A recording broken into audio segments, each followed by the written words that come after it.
Nepal has declined offers from abroad for help in ongoing rescue operations, but it is appealing for financial aid. The Foreign Ministry says security forces are able to manage, but will seek specialized foreign expertise if that should be needed. Still, several countries, including India, the US and Japan, are stepping up with offers of assistance. Seoul says it's negotiating with Kathmandu to deploy a disaster relief team, which is already in the country. Financial support, meantime, is pouring in, the UK offering nearly $7 million. Australia setting aside $3.6 million, South Korea $1 million, and the US $500,000. China has also pledged cash and emergency supplies, while India has sent nearly 50 tons of relief essentials. The United Nations and humanitarian partners are mobilizing supplies and personnel. The Red Cross Federation is releasing more than $1 million in emergency funding. The World Health Organization has sent medicine and other essential supplies. And for more, Arun Bhakta Shrestha joins us live. He's the CEO of Hydrominds and a senior climate change specialist. Thanks for joining us this evening, Dr. Arun. You predicted in almost prescient detail in 2021 ahead of COP26 what we have seen happen this past week. Given it's almost predictable, do you have any insights about this immediate rescue and recovery, what authorities on the ground should be looking out for? Let me correct a little bit. Predicted might not be the right word. We knew that disaster of this kind of nature and scale could happen, but not exactly where, when, and at what scale, right? Now it has happened. Of course, the immediate thing is to concentrate on rescue and relief, which is happening. And immediately the Prime Minister visited the location, and under Prime Minister's guidance, the security, all the security wings are actively involved.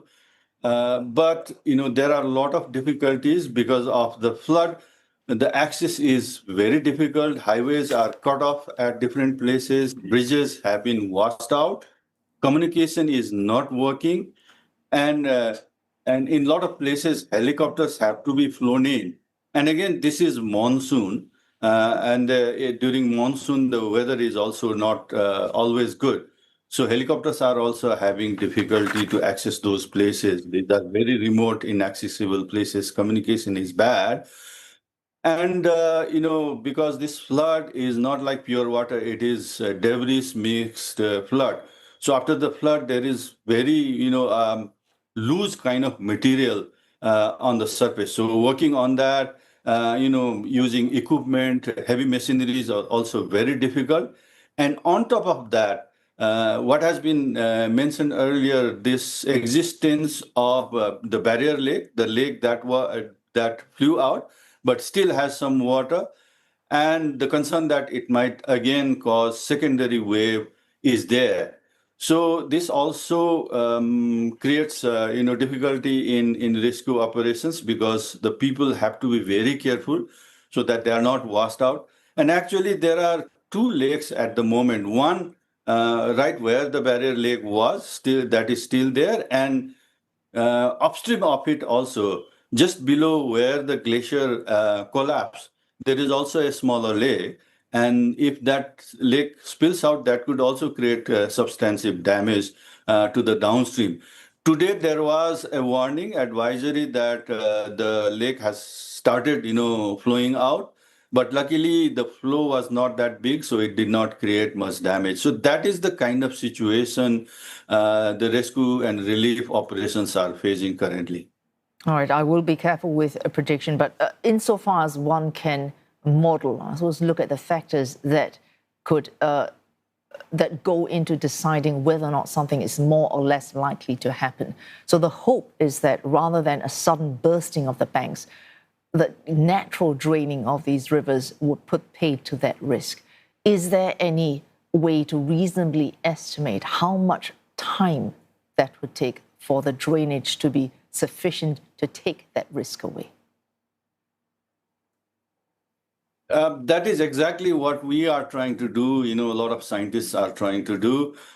We know lake exists from satellite imagery and also some, footages taken from a distance. We can see a significant area of water body is there. But how much water is stored there, we do not know. And also, what is very difficult to predict is what the nature of outflow, whether it will flow out slowly and gradually, or flow out immediately is something it is very difficult to predict. So we'll have to keep watch of it and see how much water is there, and then based on that, we can also kind of estimate the remaining risk that is still there. Now, Dr. Arun, these are immediate concerns. They're no less important.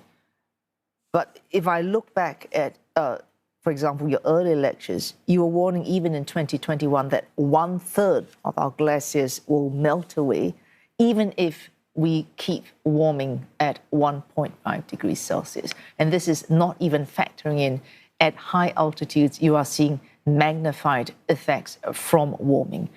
If we exceed 1.5, and on this current track, we are exceeding 1.5, we're looking at losing 2/3 of our glaciers. If those glaciers melt and form lakes, which then burst their banks, that should not surprise, should it?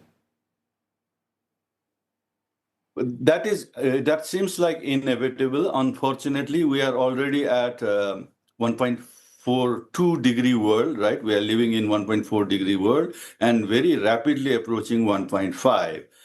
And probably more than that. So we are going to lose a vast amount of glaciers.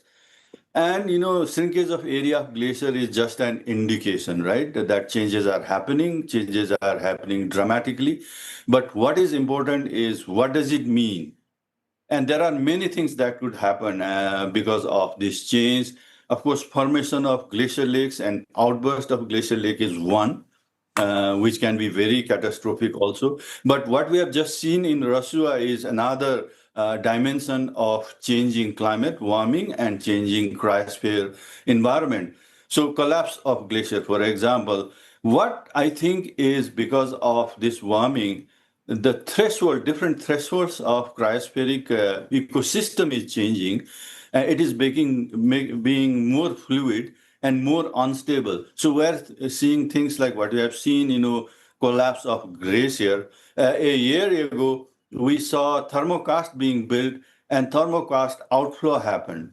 Right there in the upstream of Russia 14 months ago, from Purepu Glacier, small supraglacial ponds flushed out, including some englacial water body, created a huge flooding in the downstream. So there are, series of those events happening, which definitely indicates that the system has changed. It is no more like what it used to be decades ago. And in the future, if we continue like this, it is going to be even more in terms of frequency, in terms of magnitude. The typologies of those disasters, those hazards will change. It will happen in new places, in new form. That is inevitable if we are not able to control the root cause, which is control the atmospheric warming. And we know what is causing the atmospheric warming. And if we cannot control it, it is definitely going to happen.